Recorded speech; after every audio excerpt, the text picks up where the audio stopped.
ಒಂದು ಅಧ್ಯಾಯ ಮುಗೀತು. ಮುಂದೆ ಏನು ಕತೆ? ಮುಂದೆ ಏನು ಕಥೆ ಅಂದರೆ ಇನ್ನೇನು ಎಲೆಕ್ಷನ್ಸ್ ಅನೌನ್ಸ್ ಆಗುತ್ತಲ್ಲ. ಆಗುತ್ತೆ, ಎಲ್ಲ ಆಗ್ತಿದೆ. ನಾಳೆನೇ ಅನೌನ್ಸ್ ಆಗ್ತಾ ಇದೆ.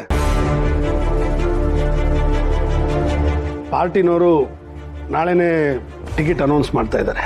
ಏನೋ ನಾಳೆನೆ ಪಾರ್ಟಿ ಟಿಕೆಟ್ಸ್ ಅನೌನ್ಸ್ ಆಗ್ತಿದ್ಯಾ? ಹಾಗಾದ್ರೆ ಇಷ್ಟೊತ್ತಿಗೆ ಮೀಟಿಂಗ್ ಎಲ್ಲ ಮುಗ್ದಿರ್ಬೇಕಲ್ಲ. ಅಪ್ಪ ನಿಮ್ಮನ್ ಕರೆದಿಲ್ವಾ?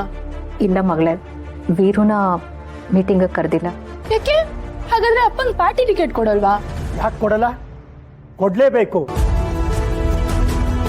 ಈ ಪಾರ್ಟಿ ಅಧಿಕಾರಕ್ಕೆ ಬರೋಕ್ಕೆ ನಮ್ಮ ಯಜಮಾನ್ರು ಎಷ್ಟು ಕಷ್ಟಪಟ್ಟಿದ್ದಾರೆ. ದೊಡ್ಡ ಯಜಮಾನ್ರಿದ್ದಾಗ ಈ ಪಾರ್ಟಿ ಶುರು ಮಾಡಿದ್ದು. ಅದಾದ್ಮೇಲೆ ಯಜಮಾನ್ರು ಊರು ಸುತ್ತಿ ಜನಗಳ ಪ್ರೀತಿ ಗಳಿಸಿ ಪಾರ್ಟಿನ ಕಟ್ಟಿದ್ದು. ಯಾರೋ ಮಾಡಿದ ಆರೋಪಕ್ಕೆ ನಾನು ಬಲಿಯಾದೆ. ಪಾರ್ಟಿ ಕೆಟ್ಟ ಹೆಸರು ಬರಬಾರ್ದು ಅಂತ ನಾನು ರಾಜೀನಾಮೆನೂ ಕೊಟ್ಟೆ. ಹಾಗಂತ ನಾನು ತಪ್ಪು ಒಪ್ಕೊಂಡೆ ಅಂತಲ್ಲ, ನಾನು ಯಾವ ತಪ್ಪನ್ನು ಮಾಡಿಲ್ಲ. ಮಾವನವರು ಕಟ್ಟಿದ ಪಾರ್ಟಿ ಇದು, ಹಾಗಾಗಿ ನನಗೆ ಸ್ವಲ್ಪ ಬೆಲೆ ಇದೆ. ಆದರೆ ನಿಮಗೆ ಬೆಲೆ ಕೊಡಲಿಲ್ಲ ಅಂದರೆ ಪಕ್ಷ ಹೇಗೆ ಉಳಿಯುತ್ತೆ ಯಜಮಾನ್ರೆ? ಜನ ಈಗಲೂ ನಿಮ್ಮ ಪರವಾಗಿ ಇರೋದು.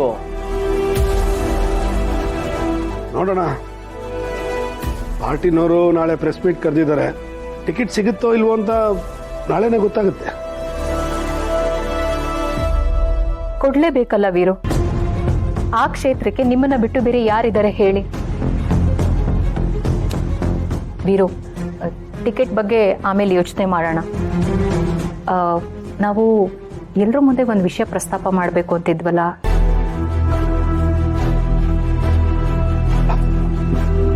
ಪದ್ಮನಾಭ್ ಅವರೇ, ನಾನು ನಿಮ್ಮ ಹತ್ರ ಎಲ್ಲ ಒಂದು ಮುಖ್ಯವಾದ ವಿಷಯ ಮಾತಾಡಬೇಕು. ಏನು ಯಜಮಾನ್ರೆ? ನಾನು ನಂದಿನಿ ಬೇರೆ ಮನೆ ಮಾಡೋಣ ಅಂತ ಅನ್ಕೊಂಡಿದ್ದೀನಿ.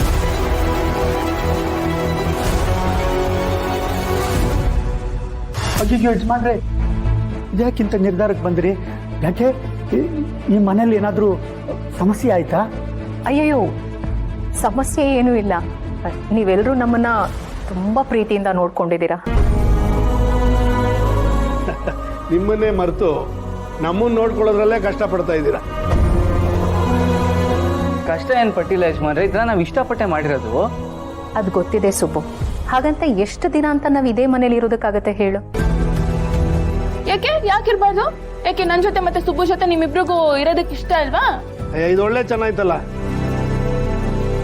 ನಿಮ್ಮಿಬ್ಬರ ಜೊತೆನೇ ಇದ್ರೆ ನನಗೆ ನಂದಿನಿಗೆ ಸ್ವಲ್ಪ ಪ್ರೈವಸಿ ಬೇಡವಾ?